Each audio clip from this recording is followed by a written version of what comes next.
Genesis chapter 29. Then Jacob continued on his journey and came to the land of the eastern peoples. There he saw a well in the open country with 3 flocks of sheep lying near it because the flocks were watered from that well. The stone over the mouth of the well was large.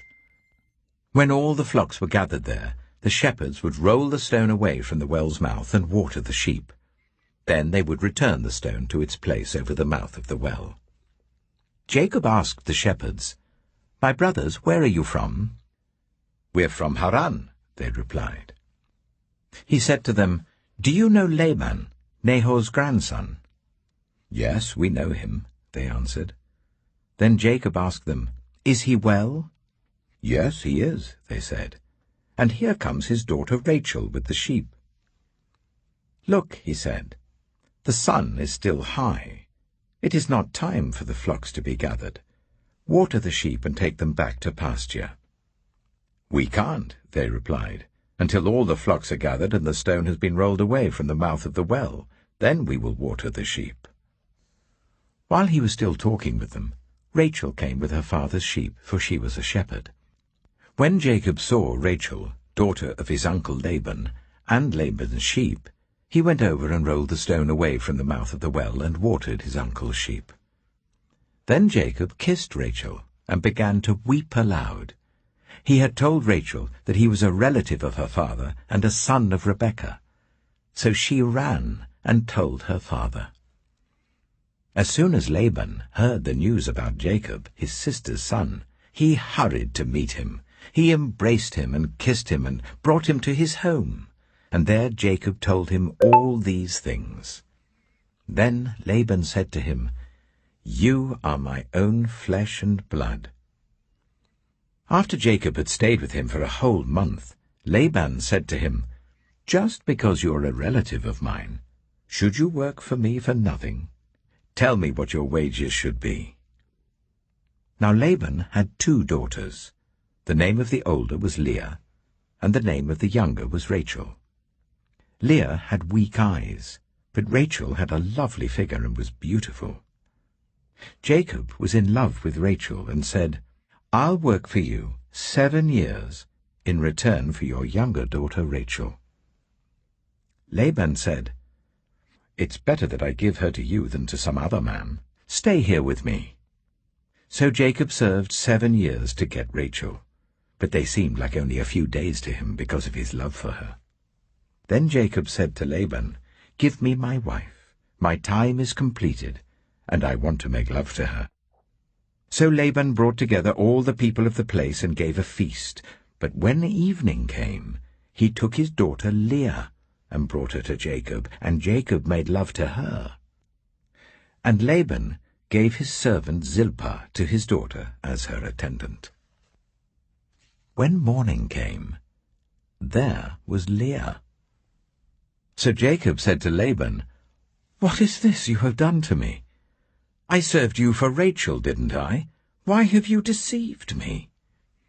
Laban replied, "It is not our custom here to give the younger daughter in marriage before the older one. Finish this daughter's bridal week. Then we will give you the younger one also in return for another 7 years of work." And Jacob did so.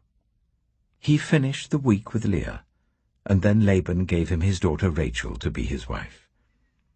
Laban gave his servant Bilhah to his daughter Rachel as her attendant. Jacob made love to Rachel also, and his love for Rachel was greater than his love for Leah, and he worked for Laban another 7 years. When the Lord saw that Leah was not loved, he enabled her to conceive, but Rachel remained childless. Leah became pregnant and gave birth to a son. She named him Reuben, for she said, "It is because the Lord has seen my misery. Surely my husband will love me now." She conceived again, and when she gave birth to a son, she said, "Because the Lord heard that I am not loved, he gave me this one too." So she named him Simeon. Again she conceived, and when she gave birth to a son, she said, "Now at last my husband will become attached to me, because I have borne him 3 sons." So he was named Levi. She conceived again, and when she gave birth to a son, she said, "This time I will praise the Lord." So she named him Judah. Then she stopped having children. Genesis chapter 30. When Rachel saw that she was not bearing Jacob any children, she became jealous of her sister. So she said to Jacob, "Give me children or I'll die."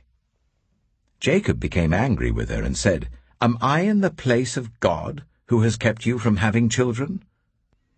Then she said, "Here is Bilhah, my servant. Sleep with her, so that she can bear children for me, and I too can build a family through her." So she gave him her servant Bilhah as a wife. Jacob slept with her, and she became pregnant and bore him a son. Then Rachel said, "God has vindicated me. He has listened to my plea and given me a son." Because of this, she named him Dan. Rachel's servant Bilhah conceived again and bore Jacob a second son. Then Rachel said, "I have had a great struggle with my sister, and I have won." So she named him Naphtali. When Leah saw that she had stopped having children, she took her servant Zilpah and gave her to Jacob as a wife.